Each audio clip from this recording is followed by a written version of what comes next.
Good evening. Welcome to ABC News Center 123. I'm Peter Williams. As you all may know, the world is in the midst of a crisis. As the Battle of Britain continues, Winston Churchill says a few words for his country. We have Tim on the scene. Tim, what do you have for us? In the summer of 1940, Winston Churchill addressed his country with the words of support and encouragement. Quote, "We shall defend our island. Whatever the cost may be, we shall fight on the beaches. We shall fight in the landing grounds. We shall fight in the fields and in the streets. We shall fight in the hills. We shall never surrender." Unquote. Can you tell us a little bit about the first bombing and the aftermath of the first bombing? The Germans started bombing British airfields and aircraft factories to weaken their air force. After, they began moving towards the city of London. What has the government been doing in order to keep citizens safe from the London Blitz and all the other bombings? The Royal Air Force had an electronic tracking system, also known as a radar, to tell the number, speed, and direction of incoming warplanes. Another way was the RAF was a German code-making machine, Enigma.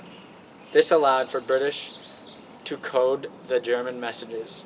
With the two new devices, the Royal Air Force was able to launch attacks on the enemy, and since the Germans switched to bombing Great Britain at night, at sunset a wail of sirens filled the airs as Londoners flocked to the subway's underground shelter from air raid. Any more questions on the Battle of Britain? Why does Adolf Hitler continue to do this to Britain? Hitler's plan to invade Great Britain was to take out the Royal Air Force and land 25,000 troops on English shores. This plan failed because the British didn't back down, so Hitler called off the attacks. Now, we've heard a lot on the Battle of Stalingrad with the Soviets and the Germans. Tim, can you give us and the viewers... Yes, I can, Pete. The Battle of Stalingrad stopped German advance into Soviet Union and marked the turning point in the war in favor of the Allies. The Soviet Union surrounded and crushed an entire German army under General Friedrich Paulus. It was one of the bloodiest battles in history, with a combined military and civilian casualties of nearly 2 million. What guns and artillery were used in this battle? The T-34 tank was used by Germans to go deep into Russia, as deep as Moscow. This was one of the best tanks, if not the best tank in the war. The beast of a machine can go up to 60 miles per hour. Although it was good for long distances, it severely lacked firepower and armor, which made it unsuitable for main battle tanks. On the other hand, the Soviets are using a PPSH-41 submachine gun.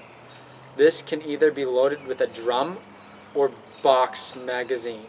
The drum mag holds 71 rounds, where the box mag holds only 35 rounds. Regardless of the number of rounds, it still shot 1,000 rounds per minute, which is more advanced than any other machine gun at this time period. We also heard that the Germans raised their flag in the center of town. That did happen.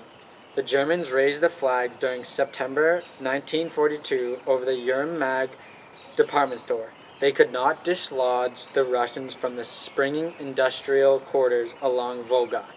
On February 2nd, what did the Russians do to finish off the Germans in this Battle of the Ages? Marshal Zhukov launched his counter-offense to encircle the enemy. They were unable to fight back, not only from fatigue and lack of numbers, but from Air Marshal Goring was able to supply the 6th Army. With these things to consider, General Paulus surrendered with only 91,000 out of his 140,000-man army. And back to... With the Battle of Stalingrad and the Battle of Britain over, Hitler has moved on to new targets. We'll get back to you with those next time on ABC News Center 123. Have a good night, folks.